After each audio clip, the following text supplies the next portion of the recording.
একটা ছোট্ট পাহাড়ি গ্রামে একটা বটগাছ ছিল। সে গাছের একটা উঁচু ডালে একটা ছোট্ট তোতা পাখি থাকতো। তার নাম ছিল মণি।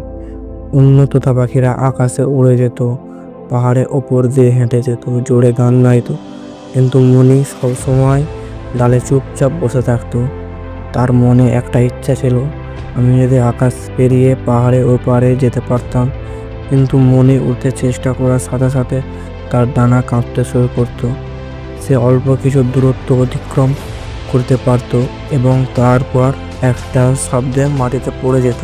গ্রামের অন্যান্য পাখিরা হাসতো, আরে সে কখনো উড়তে পারবে না, সে কাপুরুষ, উপর থেকে পড়ে যাওয়ার পর কাঁদবে।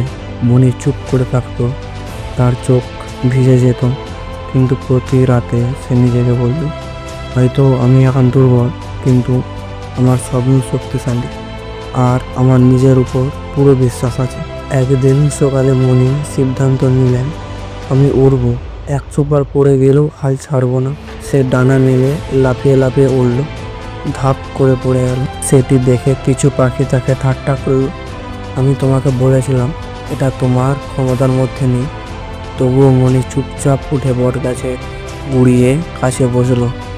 সন্ধ্যায় একটা বুড়ো ময়না সেখানে এসে পড়লো। সে বলল, পড়ে গেলে উড়তে থামবে না বাবা, উড়তে হয় ডানা দিয়ে নয়, সাহস দিয়ে, আর তোমার সেই সাহস আছে। সেই রাতে মণি প্রথমবারের মতো হালকা হাসি দিয়ে বলল, আমি আবার চেষ্টা করব, কারণ আমার নিজের উপর বিশ্বাস আছে। পরের দিন সকালে কোনো শব্দ নেই, হাততালি নেই, শুধু মণি আর তার স্বপ্ন। সে আবার লাফিয়ে উঠল, আবার সে একটু উপরে উঠল। সে মাটিতে পড়ে গেল, কিন্তু তার মুখে ছিল হাসি, এখন আমি উড়ছি, একটু হলো। দিন কেটে গেল, পতন ওঠার চক্র চলতেই থাকলো। একদিন একটা প্রচন্ড ঝড় এলো, সব পাখি তাদের বাসায় লুকিয়ে রইল, কিন্তু মণি সাহস দেখালো। ঝড়ের মধ্যে সে বেরিয়ে গেল, বাতাসের সাথে লড়াই করলো, ডালের সাথে ধাক্কা খেলো, কিন্তু প্রতিবারেই উপরে উঠতে থাকলো। ঝড় থামলে মণি পাহাড়ের উপরে মেঘের মাঝে উড়ছে। যারা তাকে নিয়ে মজা করত তারা আজ চুপচাপ তার উড়ান দেখছিল। বুড়ো ময়না বলল, তুমি নিজেকে বিশ্বাস করেছিলে মণি, এটাই তোমার সবচেয়ে বড় সুখ। তারপরে কিছু বছর পর একটি ছোট্ট তোতা পাখি উড়তে ভয় পেল। মণি হেসে বলল, সবাই ভয় পায় ছেলে, কিন্তু কেবল সে উড়ে যায় যে নিজেকে বিশ্বাস করে।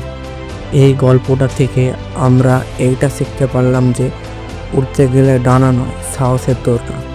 লোক তোমাকে নিয়ে মজা করবে, কিন্তু নিজের উপরে বিশ্বাস রাখ।